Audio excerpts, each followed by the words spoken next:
So this school had a number of issues when I started here. In the first place, there was some really unacceptable behaviour on the playground, as well as fairly unacceptable behaviour in the classrooms, which was stopping learning. We had quite high levels of fixed-term exclusions, and those were generally for children either saying or doing very inappropriate things on the playground. We had a very high turnover of staff, losing between 6 and 7 out of 8 class teachers a year, and that had gone on for some years. And staff morale was fairly low, and it all seemed to focus around the behaviour of the children and a certain sort of acceptance, almost, that expectation that our children didn't behave and couldn't behave.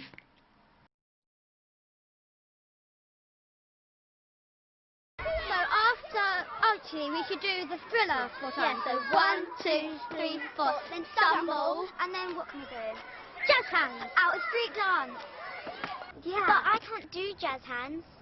You said you're good at everything. Well, I'm not. But you're always bailing out on us. It's and not you're fair. saying that you're the best in the class. What do you mean? You're just a bossy boots. We're not bossy boots. Hang on. You've been bossing us around through this whole entire dance. You're a midget. You can't do anything. I'm not a midget. I hate you, and I'm telling. Fine, we don't care. She's so annoying. She tells of us every day, and it's so not fair. I know. We should so do this dance without her.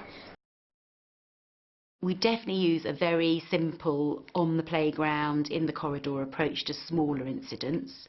So they're quite informal. We might not go absolutely rigidly through the 5 questions. It would depend on the situation. Teachers and teaching assistants have definitely had more formal sitting down in a room quietly when incidents have been a little bit more serious, when either the child feels very aggrieved or a grown-up's witnessed something that's really not appropriate. And we're beginning to move towards using them with larger groups. We're potentially going to be using the approach at the beginning of our year really to set up rules and agreements within classrooms. And very interestingly, I have recently used the approach with some grown-ups who'd fallen out, which was very successful.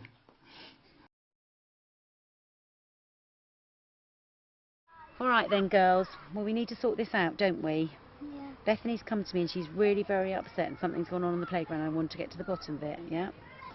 We're going to hear from Bethany first. Bethany's come and told me that something has gone on between you. Can you just tell me what's happened, Bethany? I was in the middle of doing a dance, perfectly happy with them, and they come in and do some move that I can't do. They start getting all annoyed about it, and they called me a midget, so Hold I ran on off a and minute. told. You called us bossy boots first. Okay, 1 second here then.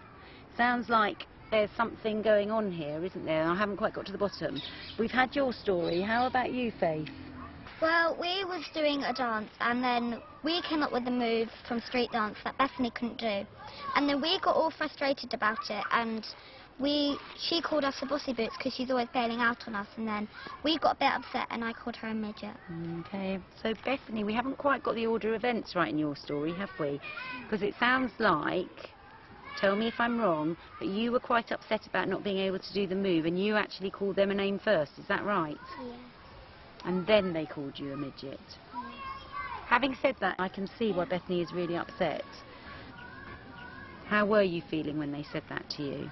Really upset and unhappy. I wouldn't like that either. Having said that, I think they were probably feeling something as well. So tell me, when this practice was going on and it was going a bit wrong, how were you guys feeling? We felt really angry because she called us a bossy boots. And like, we didn't like that. Okay. We didn't really mean to hurt her feelings, but we didn't know she couldn't do the move. Yeah. Okay. So what are we going to do to sort this out then, people? Maybe say sorry? Well, I think we definitely need to say sorry. You two definitely need to say sorry if you've called her a midget. That is not a nice thing to say. What about you, Bethany? What do you think you could do to help the situation? I need to say sorry for calling them bossy boots first. Yeah, I think that's important. And how are we going to go on forward with this? We could pick another move and then carry on with our dance.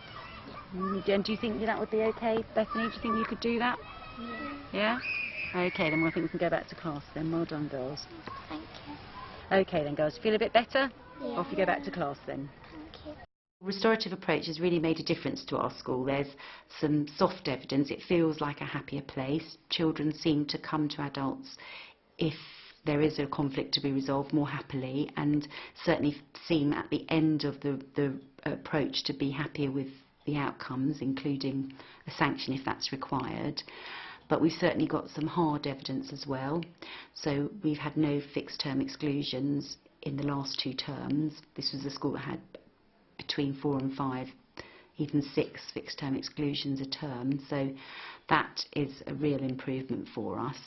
And then I think in the classroom, we're just seeing children settling down to work more quickly. So instead of 15, 20 minutes of sorting out what's happened at lunchtime, the children come straight in and get on with their work.